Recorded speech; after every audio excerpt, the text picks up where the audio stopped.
Hello friends, welcome back to the Python programming session. In the previous session, we had looked into the control structures available in Python. And in today's session, let's look into some of the examples of the control structure. Examples meaning the code example, some of the code examples of how control structures work in Python. As we had seen in the earlier session, that there are three types of control structures. The first one is the sequential statements. The second is the selective or decision control statements.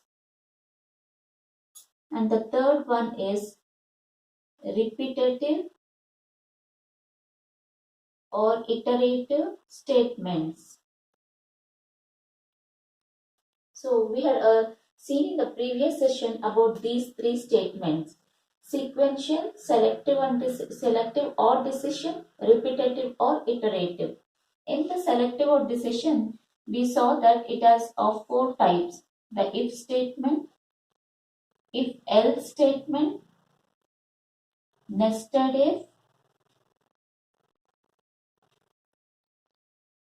if, elif,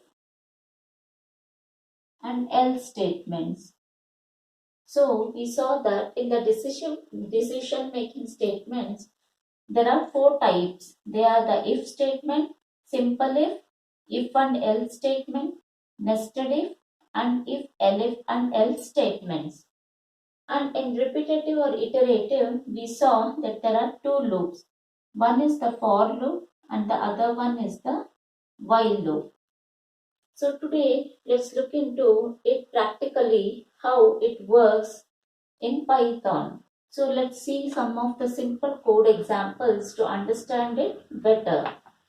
So firstly, let's go into the sequential statements. So the syntax for this is,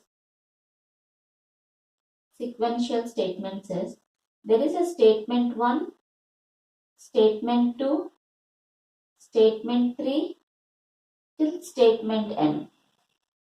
In sequential flow of data, the control flows from first statement to the second statement, from the second to the third, till it reaches the end statements.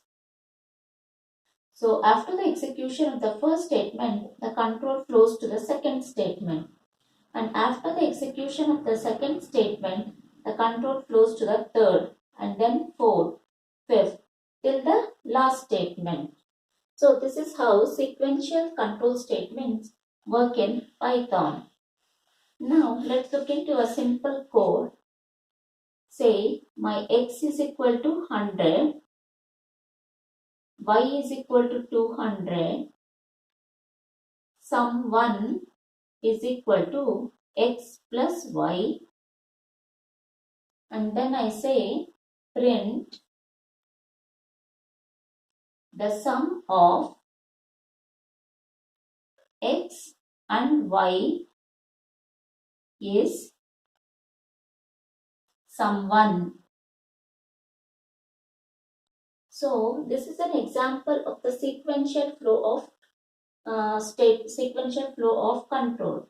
Here initially the x will be assigned the value 100. So after the execution of this statement, the control moves towards this statement, the second one. Y is equal to 200.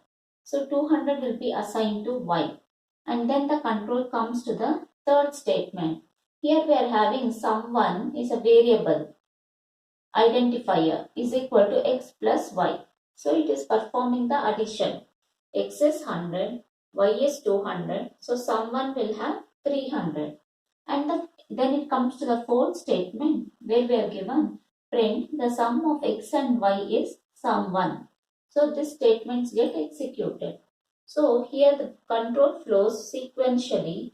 So this particular code is an example of sequential flow of data. And after the fourth statement gets executed, the sum of x and y is 300 gets printed on the console.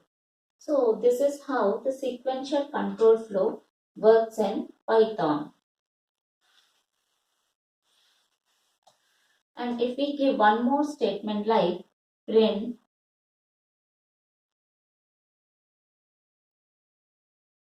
hello, print Python.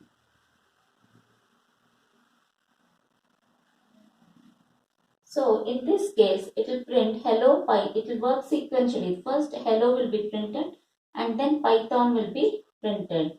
So it works sequentially. So these type of statements are called the sequential statements. Now let's move into the second type of statement, which is the decision or the selective statements. In this, let's see the first part, that is the if statement. That is the if statement. So the syntax for the if statement is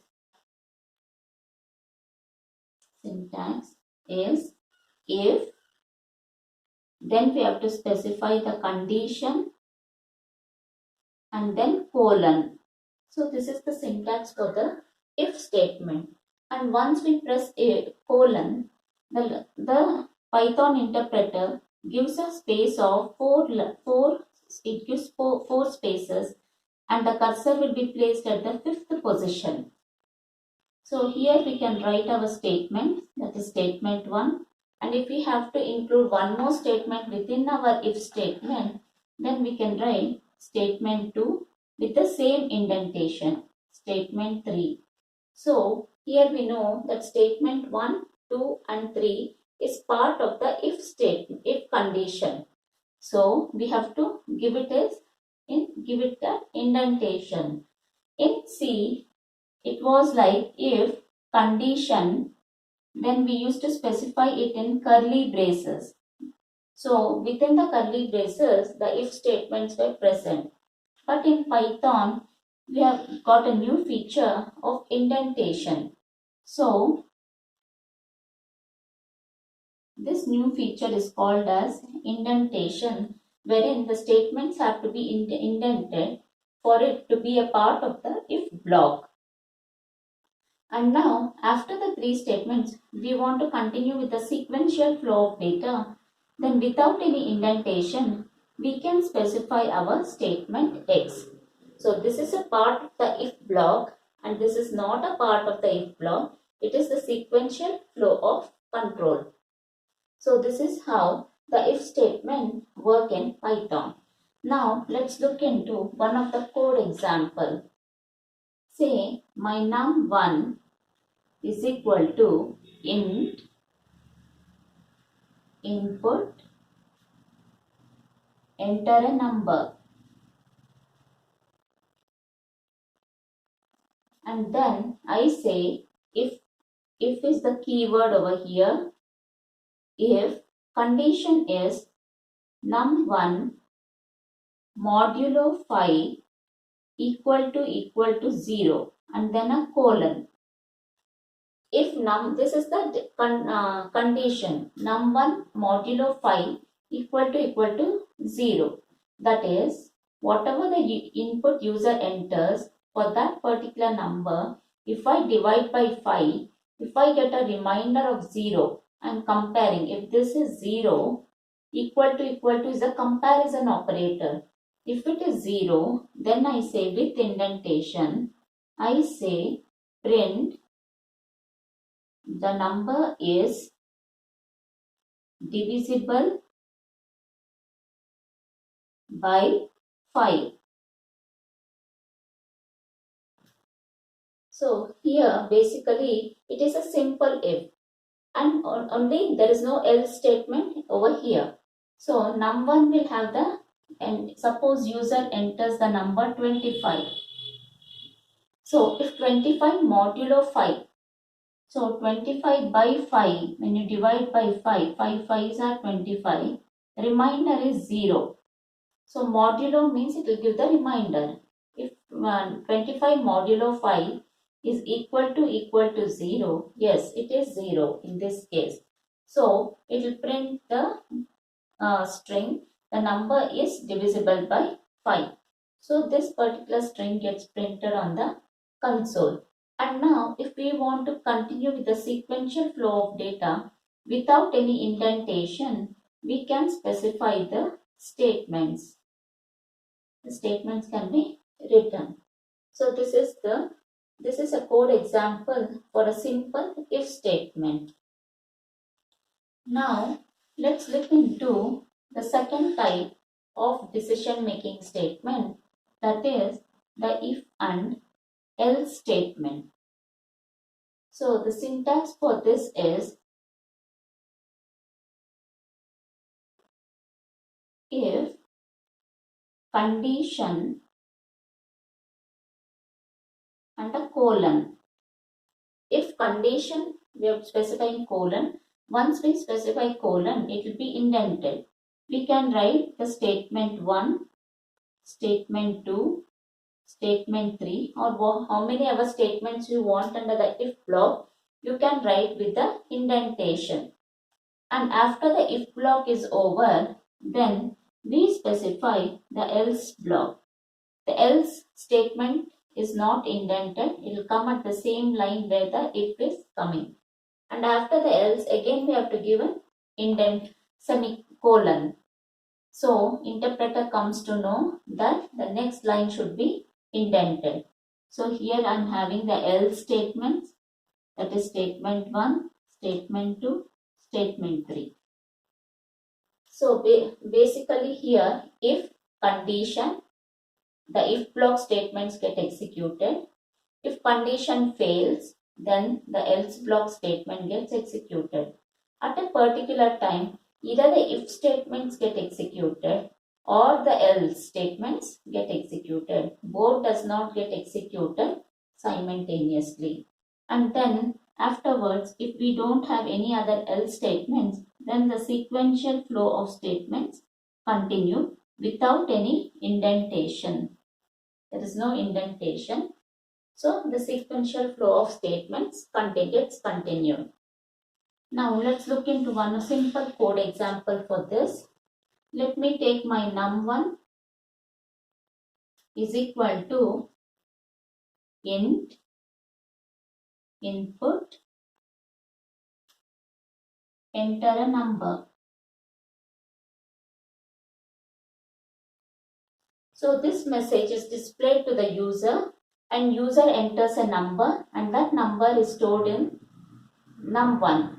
The number which user enters is in the string format. So we are using int for type converting it into an integer value and the integer number will be stored in num1. Now I'll give my if condition. If num1 modulo 5 equal to 0 and then a colon. If num1 modulo 5 equal to 0 with indentation, I give print divisible by 5. Now this is an example for if else. Else colon print not divisible by 5.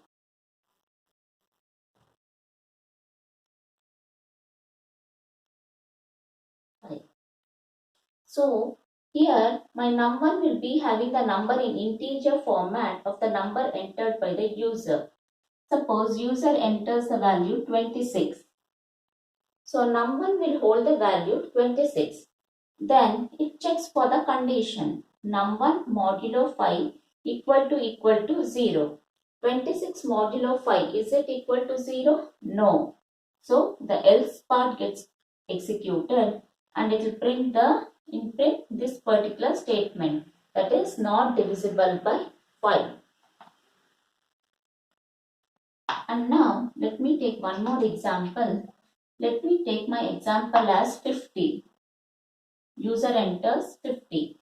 So 50 modulo 5, is it equal to 0? Yes, the remainder is 0. So this particular statement, that is divisible by 5, gets printed on the console. So this is how the if else statement works in Python. Hope so, friends, this is clear for you. In this session, we have seen the sequential control flow, and in the decision control, we have seen if and if else, nested if and if and else, we will see in the next session. Hope so, friends, this is clear for you. If you have any doubts, please do reach to me out in the comment section. If you like my video, click on the like button and please do subscribe to get notifications of my new videos. Till then, see you. Bye bye.